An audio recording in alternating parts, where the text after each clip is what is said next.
From the Big Apple to the Windy City, the NFL has found a new home for the 2015 NFL Draft. Over the next 3 days, Chicago will play host to the next round of stars set to join the National Football League. Will Jameis Winston be the #1 overall pick as everyone expects? Which team will call Marcus Mariota's name?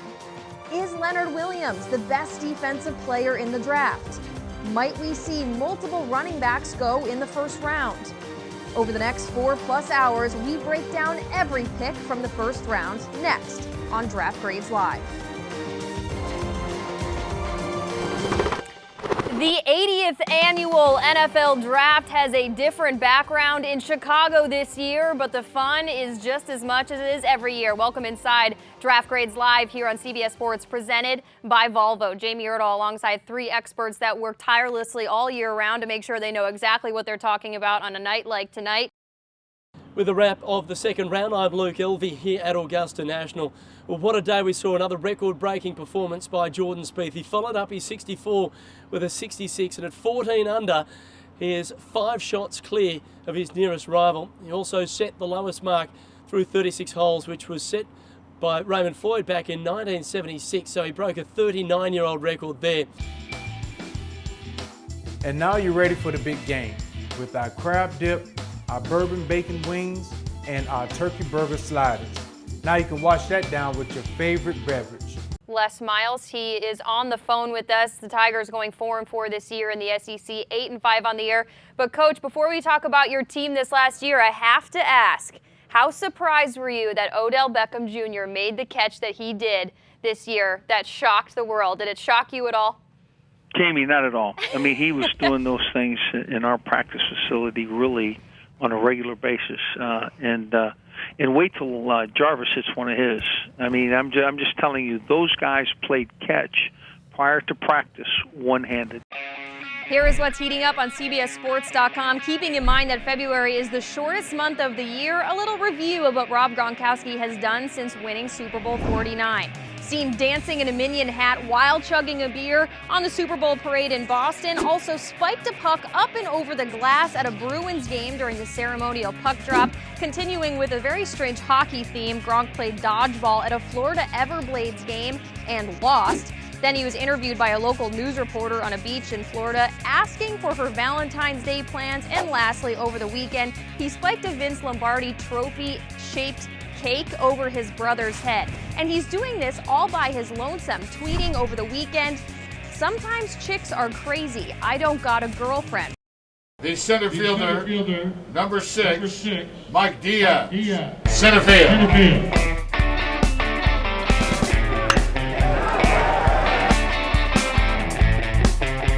The announcer in the stadium, his name is J-Ro Keach, affectionately called J-Ro, and he ordered the same shake every night, going on 30 years. To get your name on the menu, you have to be somewhat of an institution here. We're making a J-Ro. We're putting in soft serve yogurt. We're putting in milk. Then we're putting in hot fudge and Oreos and chocolate ice cream. Then to the blender. We mix, we check the consistency, we make our adjustments, we reblend, poof, a J-Ro.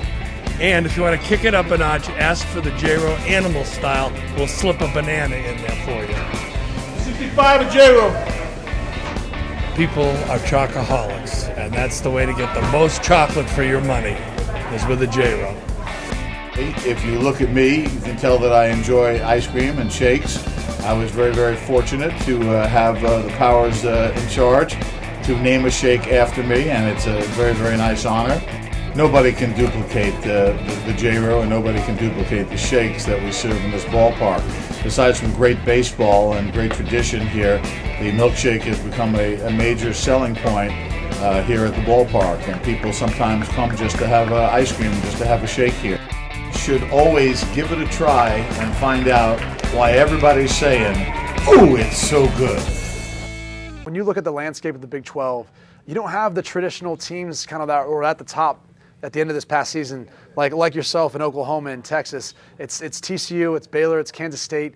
As this conference continued to get more and more competitive, how would you view it or describe it at this point? Well, again, you saw what TCU did.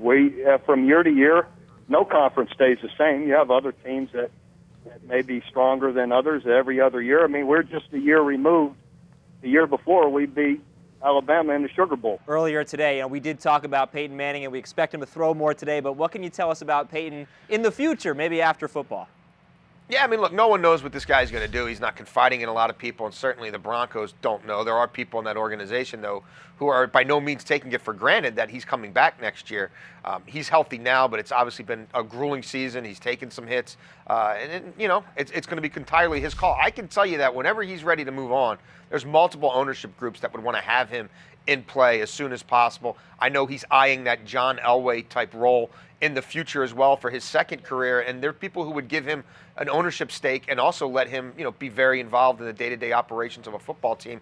He's got a very strong relationship with Jimmy Haslam in Cleveland, and if the Tennessee Titans come up for sale in 2015, and there's a lot of investment bankers and sort of other league bigwigs who think that's a possibility, Peyton and Haslam were kind of in cahoots to try to get the Titans years ago, and whoever ends up purchasing that team, assuming they're sold, you can bet that Peyton Manning will be paying close attention to how that ownership group's put together.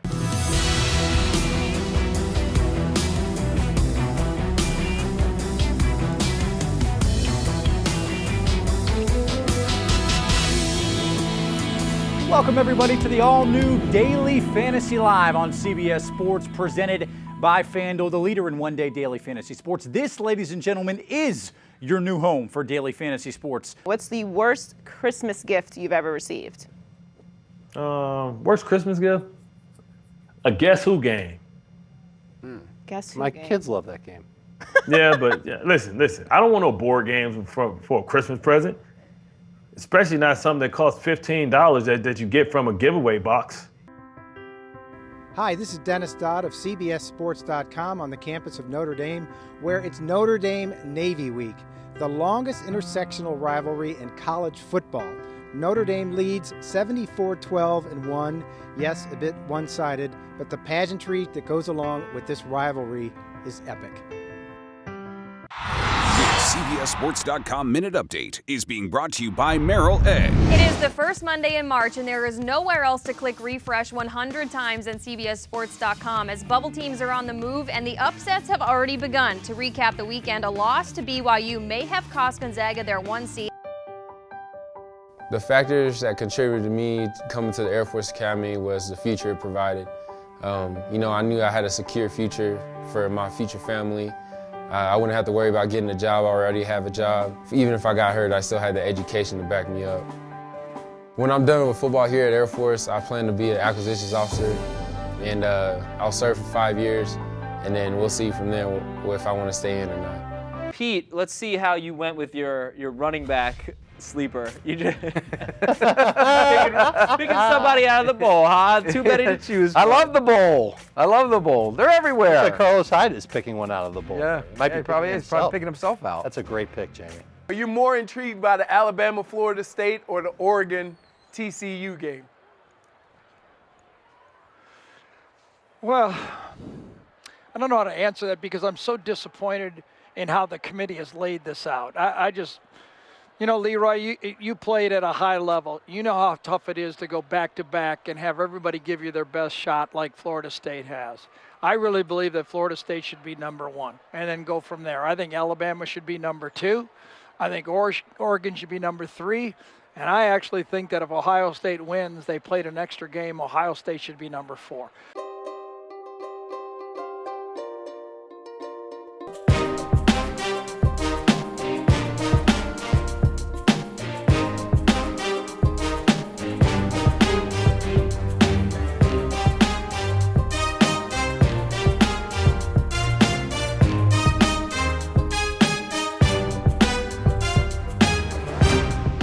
Better than watching the NFL draft and a beautiful pizza and a nice cold glass of beer.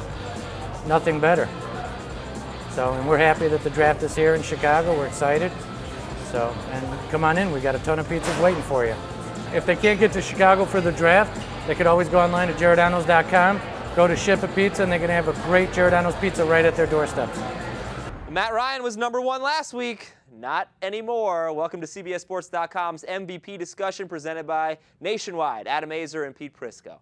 It's kind of hard to come up with 4 candidates right now, isn't it? It's week 2. Yeah. It's week 2. You know how many fans I heard from when this video got posted last week saying it's week 1? Well, it's week 2. Try and find 4 candidates. Yeah, it's not that easy. So as much as I want to argue with you, it's going to take some effort. Number 4 is Arian Foster. We'll work our way from 4 to 1. I do have to dispute this one. First of all, Raiders. Secondly, I think DeMarco Murray's been better. And third, it just doesn't seem like an MVP candidate to me. All right, so are the Cowboys 2-0? No. Oh, so the Texans are 2-0. The Texans are 2-0. That's the whole criteria. Foster's coming off a big game. He's had 241 yards. He's not that far off from being the league leader. It's time for Survivor Pool. We have your picks. And there is our producer, Mike Freedman, shoving brisket in his face and dripping it all Thumbs up or thumbs up? Great, right?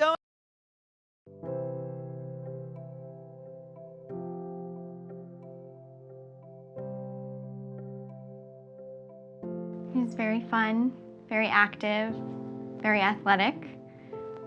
He loved playing ball. Him and Daddy would always play golf. We like to go and play golf in the afternoon after work. Take 100 swings off the tee when he got home, getting ready for baseball. He really liked to be outside. I mean, we're outside 2 to 3 hours every day.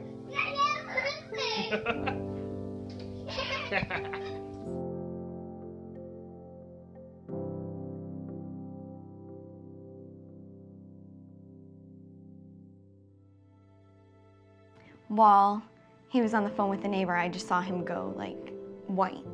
I don't even know if white's the color, just you could tell something was wrong.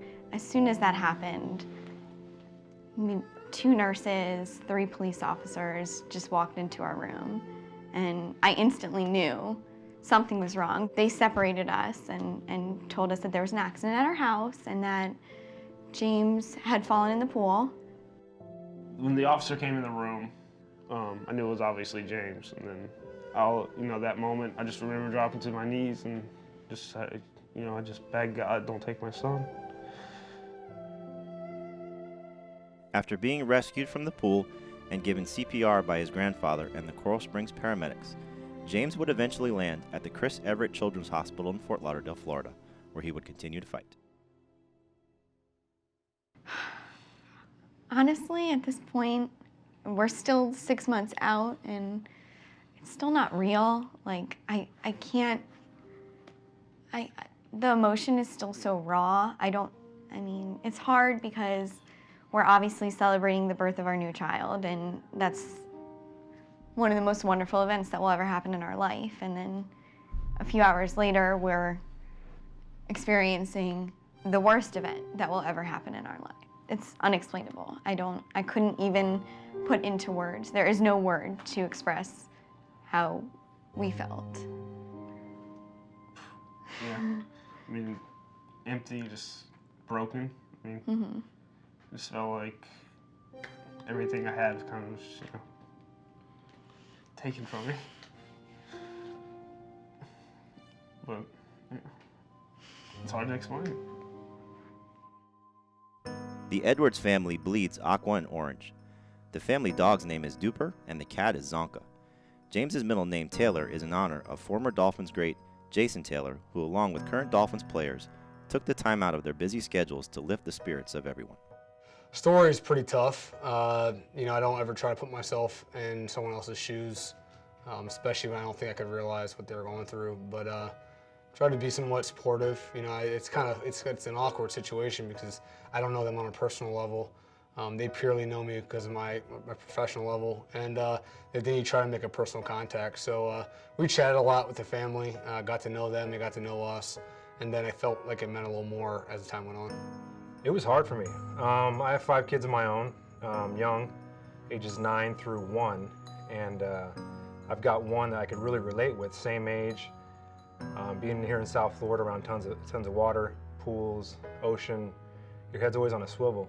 And for those to keep away from those instances. So when that happened, I remember walking in, and he was in his room, and I got choked up. It was tough for me to make that visit, and I was fighting back the tears the whole time. It was tough because I can't even begin to imagine.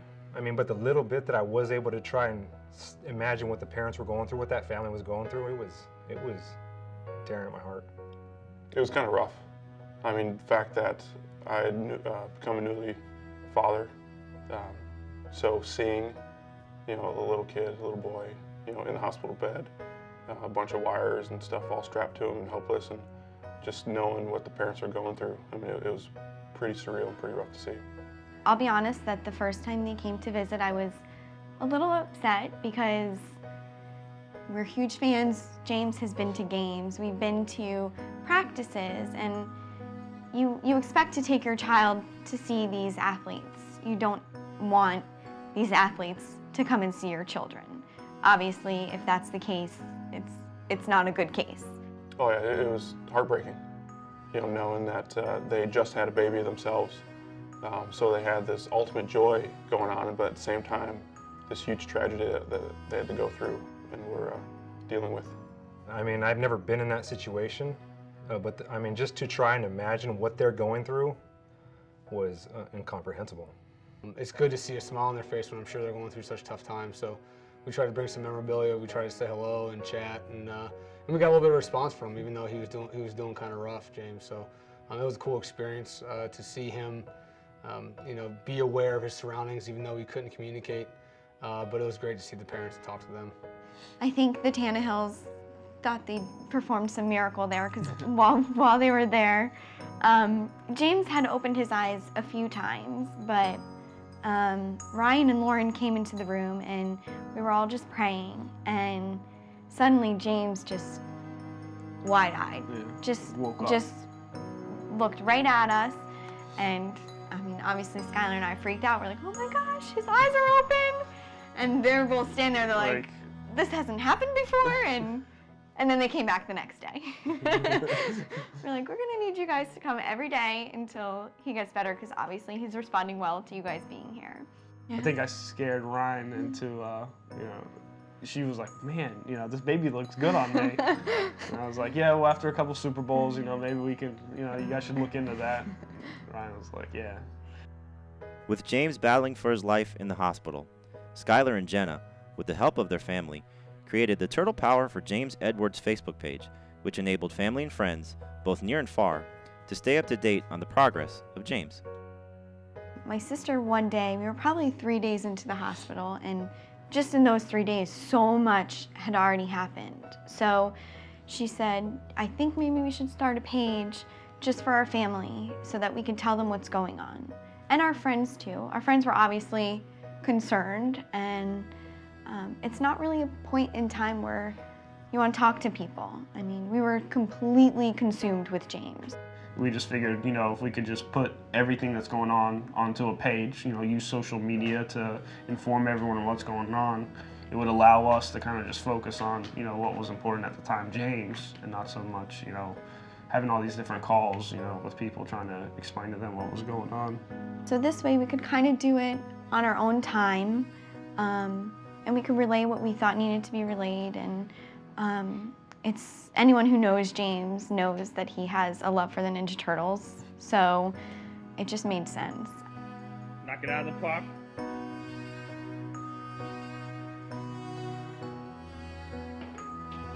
Ooh. Nice swing.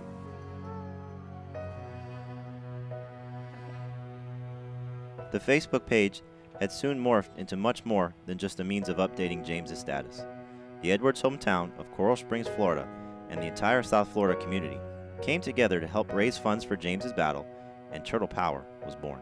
It's restored my faith in humanity, that as a people we are good, and there's a lot of good in us, and there's a lot of love that, you know, it's just amazing what we can do together, you know, what we can accomplish when we are all, you know, caring about something or on the same page. I mean, because I think we take for granted sometimes how important it is that we, you know, are a community, are strong together. I couldn't imagine being in such a tough spot to, again, to take care of your family or feel helpless. Again, I don't have kids, you know, and I'm not going to pretend I can understand, but I can't fathom what that'd feel like. So it's great to see the community coming together and kind of help raise, you know, at least the monetary help, and see if that can, you know, get them through tough times. On July 22nd, 2014, James's second birthday, Skylar and Jenna were able to bring their son home again. They knew the road ahead would not be easy and wanted to set up their house to give James every chance to succeed. The therapist told us that his room needed to be bright and cheery for stimulation, so we just went, the turtles' colors are all bright: red, green, orange, purple, blue.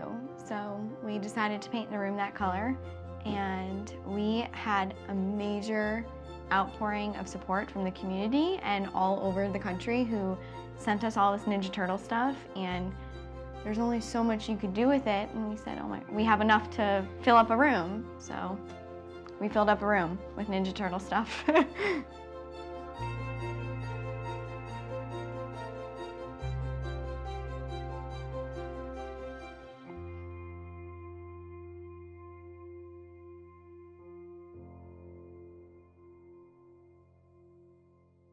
James gets better every single day. Even if he has a setback, he still moves forward in another aspect of his therapy. Right now, we're working on swallowing so that he can eat again. He's been babbling more, saying more sounds, so we're hoping, to get him more verbal soon. His tracking as far as eyes, looking at things, is almost perfect. He's really improved so much with looking at us and being able to acknowledge a car versus a ball versus mommy and daddy, and we're just starting walking. It's tough. It's tough. It's really hard. Every day there's, he's making progress, and we just, we got to stay, aggressive with his therapies, stay strong, and just keep moving forward, I think. Tell that puppy no crying. No crying, puppy. So just don't take anything for granted, Life is fragile. I know it's so cliche, you hear it and you don't really think about what it means, but, I feel like we lived every moment with my son. Every day we were outside. I would take him to play 3-4 holes of golf, sports. I would just go out for a slice of pizza, just me and him. We were best friends. There was no one I'd rather hang out with than James. And I don't think I ever, took that for granted or didn't make the most of our time. But, it's just, I miss that, I wish, I just wish I had that again. Yeah.